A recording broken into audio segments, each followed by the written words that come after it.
Partia Demokratike ka depozituar në gjykatën kushtetuese kërkesën për shqyrtimin e marrëveshjes së UAS për i $302 milion të lidhur mes qeverisë shqiptare dhe Shteteve të Bashkuara të Amerikës për modernizimin e kapaciteteve të mbrojtjes. Kreu i grupit parlamentar demokrat Gazmend Bardhi deklaroi nga kuvendi se opozita nuk kundërshton përmbajtjen strategjike të marrëveshjes me aleatin amerikan, por mënyrën se si ajo u miratua në parlament. Grupi parlamentar i Partisë Demokratike dhe opozita në tërësi e ka bërë të qartë se e mbështet në parim të marrëveshje, sepse ajo i shërben interesit strategjik të Shqipërisë. Ajo duhet të ishte një model i respektimit të kushtetutës, i transparencës dhe i debatit parlamentar, jo një tjetër shembull i përdorimit të shumicës parlamentare për të shkelur kushtetutën. Sipas Bardhit, procedura e ndjekur nga mazhoranca ka cënuar parimet kushtetuese dhe të drejtën e deputetëve për të njohur dhe debatuar mbi një dokument me rëndësi për sigurinë kombëtare. Ai rënditi 7 pretendime për shkelje gjatë procesit të miratimit të marrëveshjes dhe kërkoi ndërhyrjen e gjykatës kushtetuese.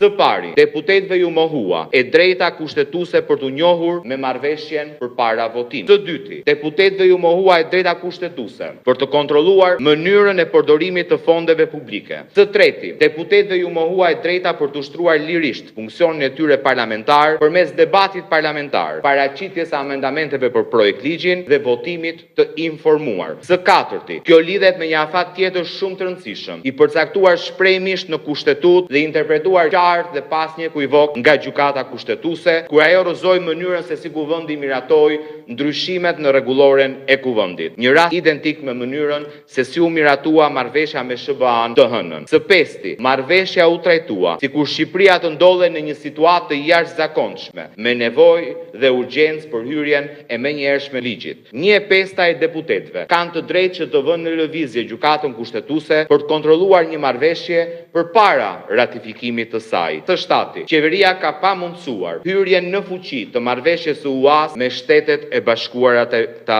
Amerikës, duke shpallur marrëveshjen sekrete. Ajo ka pamundsuar botimin e saj në fletoren zyrtare të Republikës Shqipërisë. Marrëveshja e miratuar nga mazhoranca parashikon një financim amerikan që do të përdoret për pajisje dhe sisteme të mbrojtjes në përputhje me standardet e NATO-s. Tashmë vendimi për lishmërinë e procedurës së ndjekur i mbetet gjykatës kushtetuese.